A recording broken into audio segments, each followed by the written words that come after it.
Alright, so what's up YouTube? It's the Night Saint here back with another video. And this video is going to be about the Brihadaranyaka Upanishad. I don't know how to pronounce it. Please don't kill me in the comments. Whoever reading this, please don't kill me in the motherfucking comments. The Brihadaranyaka. Brihadaranyaka Upanishad, and it says, as a caterpillar having to come to an end of a one blade of grass draws itself together and reaches out for the next, so the self having to come to the end of one life and dispel all ignorance, gather in its faculties and reaches out for the old body to a new.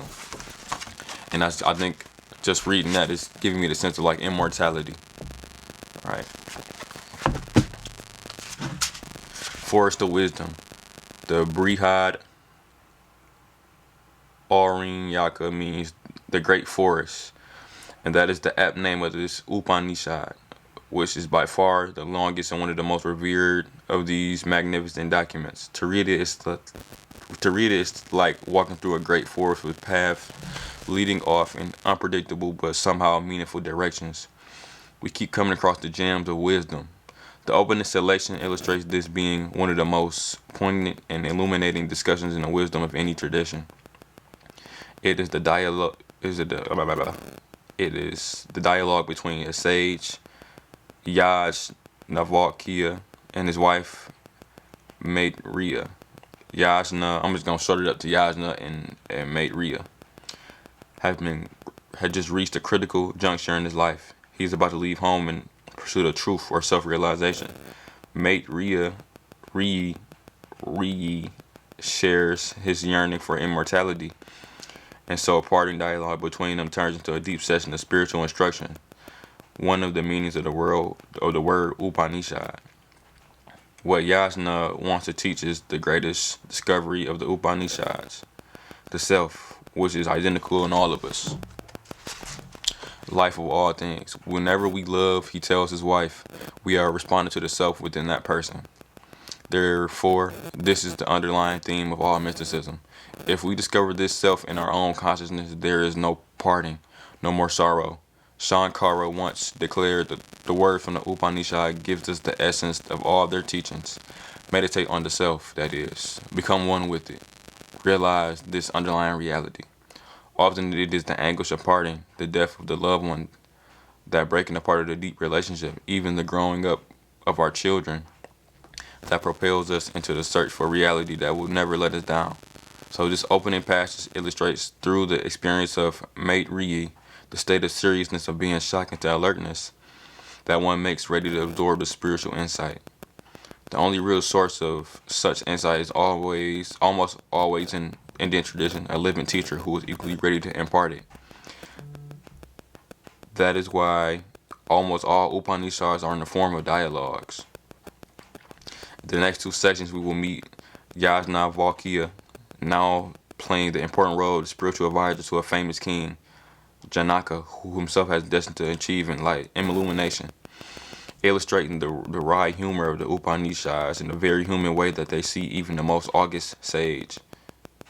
At chapter 3, Yajnavalkya perks up on hearing that King Janaka will give 1,000 cows to the wisest amongst the gathered pundits and casually tell his disciples, son, drive them home. Then when enraged Brahmins ask how they dare declare himself the wisest among them, he disarms them by saying, I bow down to the wisest. I want those cows.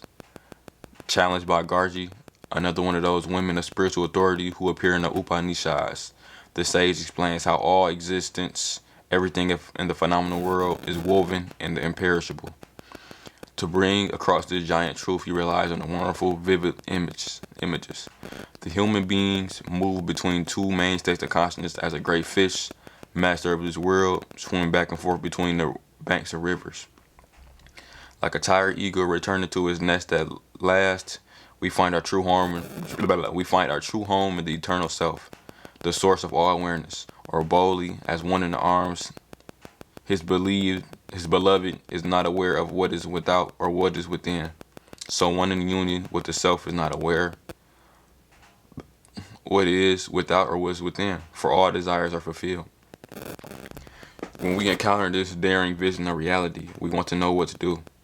If this tremendous vision is to have any ultimate meaning for us, there must be some way we can at least partly realize it in ourselves. Appropriately, then this selection ends with the passage that, while lightly disguised as a mythology, highlights three potential practices: Dam, Yata, Dada, Dayada.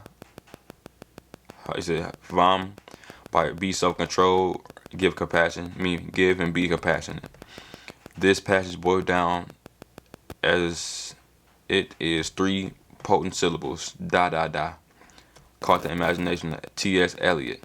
More to the point that it has helped countless seekers down to the ages to orient their lives to the supreme goal. All this is full, all that is full. From fullness, fullness comes.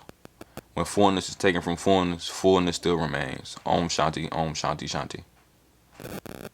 The Brihadaranyaka Upanishad, Chapter 2, The Path to Immortality. I'm gonna stop right there.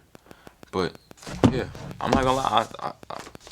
I like this book. I'm not gonna lie. Even though it's a spiritual text, I like reading spiritual texts. I read the Bhagavad Gita. I feel like rereading it, but rereading like on my channel and stuff. Huh. I might do that. That's an idea I might have. Just read the Bhagavad Gita. Just to extract whatever I can extract from it.